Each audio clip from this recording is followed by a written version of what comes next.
गोरखपुर दौरे पर सीएम योगी आदित्यनाथ रहे। आईटीसी लैब का सीएम ने शुभारंभ किया तो सीएम योगी ने बड़ी बातें भी यहां पर कही। क्या कुछ कहा उन्होंने, सुनिए।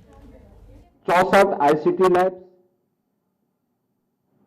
यहां पर गोरखपुर मंडल के लिए 14,360 टैबलेट वितरण का कार्यक्रम और परिस्थितीय विद्यालयों में 1,086 विद्यालय ऐसे हैं जिसमें स्मार्ट क्लास की स्थापना के कार्यक्रम को भी आज आगे बढ़ाया जा रहा है।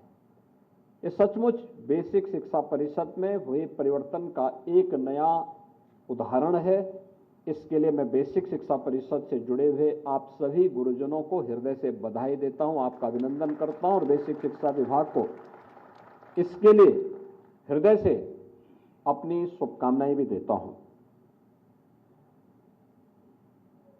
भाइयों बहनों,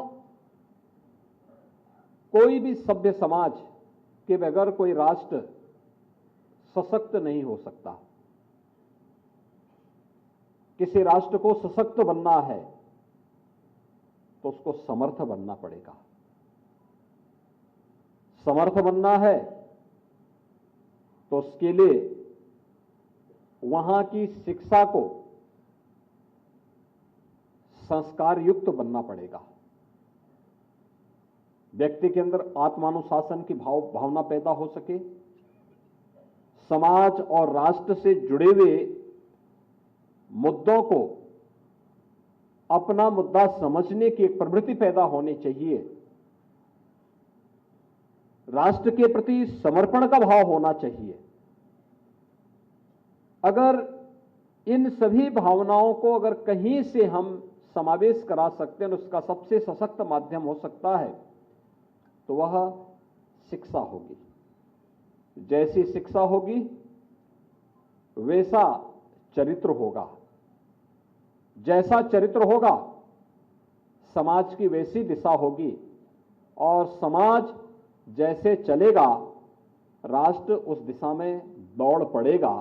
और इस दृष्टि से हम सबको पूरा का पूरा दारोमदार अगर किसी एक वस्तु पर, एक चीज पर टिकी हुई है समर्थ और सशक्त राष्ट्र की, तो वह आप सबके परिश्रम और आप सबके पुरुषार्थ पर टिकी हुई है।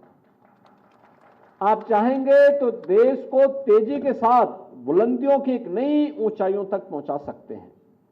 और ऐसा नहीं कि अतीत में यह कार्य न हुआ हो। आप याद करिए, अगर गुरु वशिष्ठ और गुरु विश्वामित्र नहीं होते क्या राम हो पाते?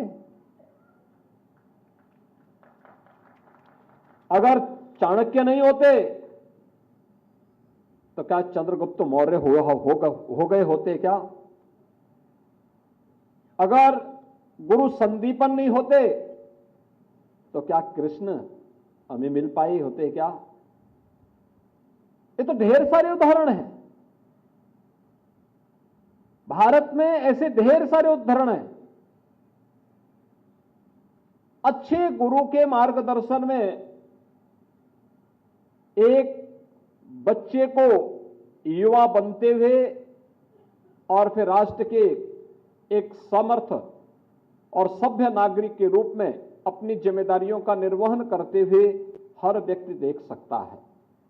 और एक शिक्षक की तो सबसे बड़ी उपलब्धि वही होती है कि अपने नागरिक को कितना, जब अपने द्वारा पढ़ाए गए बच्चों को कितना वह समर्थ और योग्य बना करके राष्ट्र के प्रति समर्पण का भाव उसके अंदर पैदा कर दे। यह उसकी उपलब्धि होनी चाहिए। उस उपलब्धि के साथ उसे अपने आप को जोड़ना चाहिए। और आज उसी उपलब्धि के साथ जुड़ने के लिए हम सब आज आपके बीच में यहां पर आए हैं।